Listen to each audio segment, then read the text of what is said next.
Schlegel Ruegger.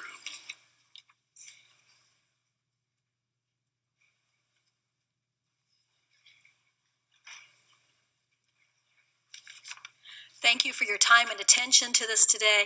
I'm a parent in Indianapolis, although I also hail from southwestern Indiana, and am have a very soft spot in my heart for our rural and our small schools where I came from. I'm also a lawyer, and I work in the areas of mergers and acquisitions, small businesses, not-for-profits, and education, which means I'm extremely interested in this area, and I think I have a lot to offer if you ever do want to talk with me. I oppose this bill because it expands the K-12 private school voucher program, both by adding yet another pathway to eligibility and by increasing the family income eligibility for all K-12 vouchers by over $20,000 a year to nearly $90,000 for a family with just 2 children. I believe that my family might qualify many years for that. That defeats the original stated purpose of the K-12 voucher program, which was to serve low-income children in persistently low-scoring schools. I do support the bill to the extent that it only expands the public funding of pre-K. That is a worthy cause and would be very helpful to all the children in our state. Why the difference? I've had people ask me that question, and it's a very valid question. There are a number of reasons, not the least of which is that the Indiana K-12 voucher program has ballooned far beyond its original intent. According to the report just issued by the Indiana Department of Education last week, the K-12 voucher program now enrolls in this school year 34,299 children, accounting for over $146 million of this year's state education budget.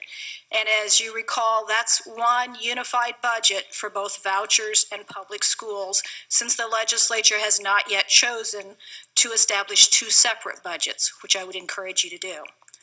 With declining percentages of African American children, children who attended a public school for at least 1 year, and children who would otherwise attend a state-graded D or F public school, those numbers have gone down in the K-12 voucher program.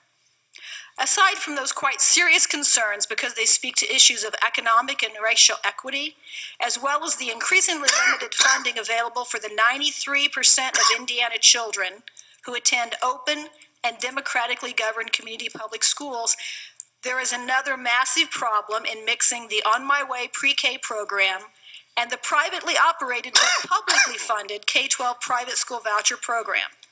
And it's this. This is why it doesn't make sense to just see this as a 4-year-old preschool student just moving up to become a 5-year-old kindergarten student with a voucher. Because of state licensing requirements for early childhood education and because of the well-founded requirements of the Pathways to Quality program, the On My Way pre-K program is largely an inputs-based program. It's an inputs-based program for the most part. We aren't giving them I-STEP and looking at how did you do based on your output. We're looking mainly, not totally, but mainly at inputs. What is your program composed of?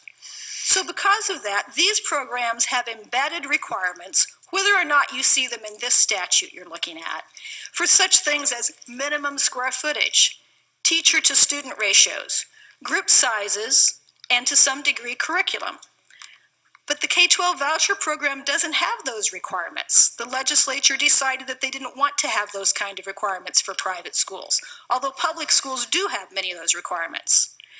The On My Way preschool providers that participate through Paths for Quality are also evaluated through annual assessment visits, which they must pass each year to maintain the level 3 or level 4 path to quality that is needed to remain in the state-funded pre-K pilot. The K-12 voucher program doesn't have that requirement either. In fact, the Indiana Department of Education is only to visit 5% of the K-12 voucher schools each year. At that rate, voucher-receiving K-12 private schools would only receive a visit once every 20 years. On my Way pre-K, I believe it's once a year for most of them. Finally, should a pre-K provider cease to meet the standards set forth in House Bill 1004 and prior legislation, Is it true that no further students could be enrolled with public funding in subsequent years? In the K-12 voucher program, it works very differently. And I think it gets a little bit complicated, but schools that receive a D or F grade can continue to receive public vouchers for years and years to come. If they receive a D or F grade for 2 years in a row, they cannot enroll new students with a voucher. But to the degree that they already have students in their school receiving a voucher, for instance, a kindergartner, let's say that a student, here's the example. Let's say that next year, her parents decide to enroll a 4-year-old in an On My Way pre-K program. Her pre-K program meets the carefully crafted requirements of the program.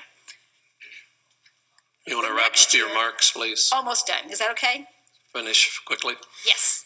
The next year, her parents decide to enroll her in a private school that received a D or F rating through the state for the past year. Even if that school gets a D or F rating for every one of her next 13 years of schooling, she can then continue to stay at that school with public funding for the next 13 years. Why would we do that to the child who we work so hard through this bill and others to provide a high-quality pre-K experience? That doesn't make sense, and I'm assuming it might not make sense to you either. So, bottom line, pass a pre-K bill, but don't pass yet another K-12 voucher bill. Thank you. Okay. Do you have any questions? Thank you. Okay, thank you.